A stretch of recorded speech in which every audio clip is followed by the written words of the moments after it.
Yo sé que quedó lejos la pandemia, pero nunca me voy a olvidar ese alerta que trajo la Organización Mundial de la Salud, que dijo que después de la pandemia COVID-19 venía la pandemia de la salud mental. Es verdad que eso fue anunciado desde las instituciones internacionales, pero siempre es algo a verificar en cada sujeto, porque la salud mental también es un concepto que podríamos decir que es algo que puede precisarse desde el punto de vista médico o psicológico, pero que el psicoanálisis también pone en cuestión. ¿Qué significa la salud mental? Se trata de, bueno, hablar de las enfermedades, pero utilizando un eufemismo, un padecimiento mental. En todo caso, habría que ver de qué se trata en cada uno. Y respecto de si eso se da de una forma generalizada, hay que comprobarlo, ¿no? Cuando en algún momento de la cuarentena se habló de angustia, hubo toda una polémica política bastante importante de los medios de comunicación, también en los partidos políticos, y había que ver si se trataba de la angustia, pero la angustia también tiene que verse uno por uno, ¿no es cierto? Es decir, cómo repercute un hecho externo en cada persona.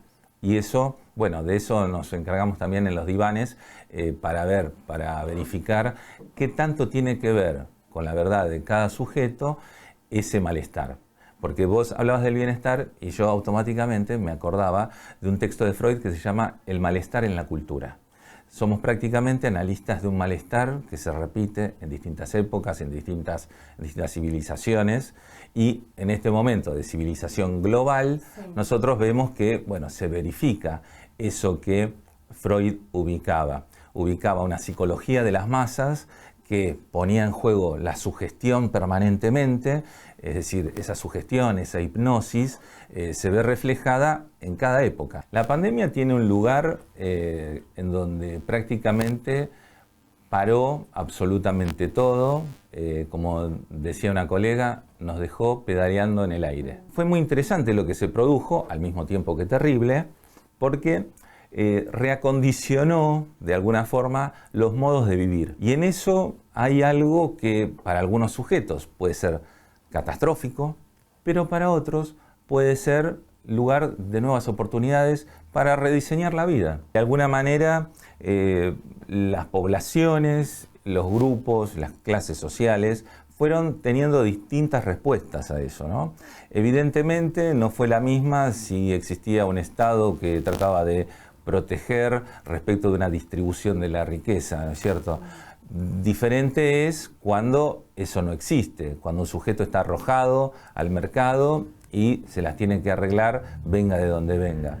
Esa cuarentena sí repercutió, creo que intensamente, no solamente en la economía, vamos a decir, monetaria de cada uno, sino también en la economía psíquica. Yo creo que sí, que hubo una repercusión, pero como les decía antes, es algo que hay que confirmar caso por caso, porque en algunos se revelaba como un lugar de angustia, como un lugar de consumos mayores, de adicciones, en otros casos como una revisión de las condiciones de vida y una oportunidad para trabajar del modo en que ustedes hablaban, que es también el modo desde la casa, que es un modo avión más tranquilo. Sí.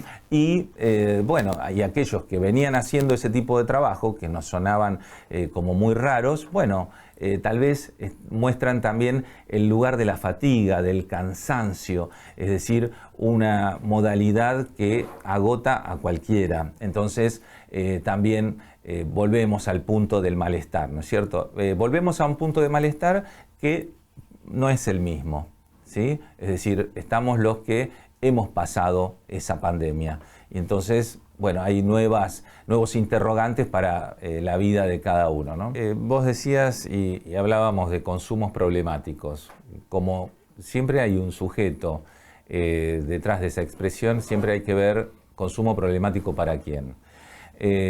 Aquella persona que está en el lugar del denominado toxicómano o adicto, tiene una especie de contradicción permanente, que es no sentirse tocado por ese síntoma social que él encarna. Para que exista una implicación subjetiva, a veces tienen que intervenir terceros.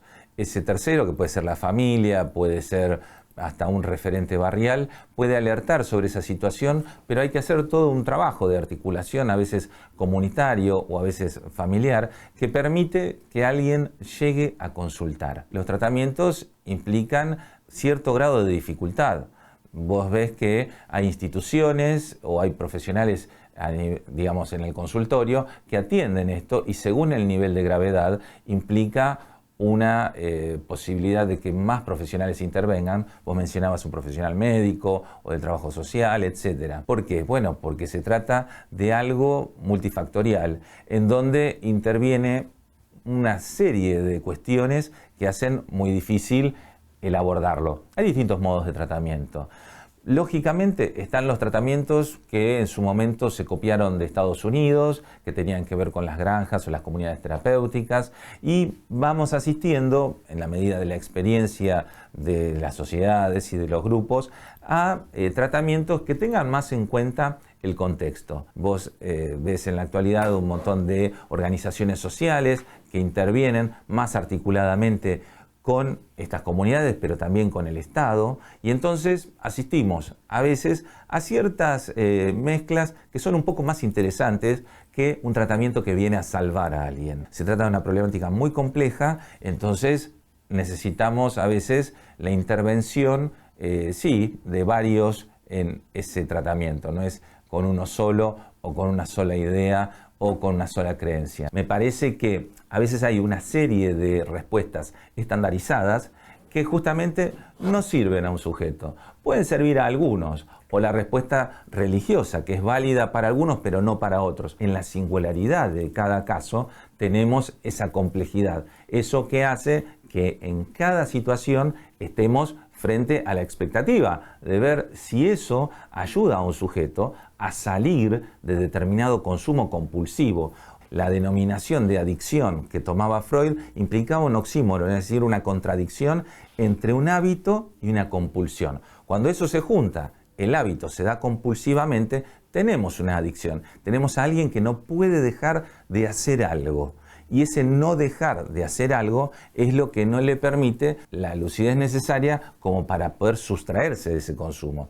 Y es algo que se da en el cuerpo. Y cómo vive cada uno su cuerpo también es otra complejidad a la cual hay que acceder en un tratamiento. Es por eso que las respuestas estandarizadas no dan necesariamente resultado para todas las personas.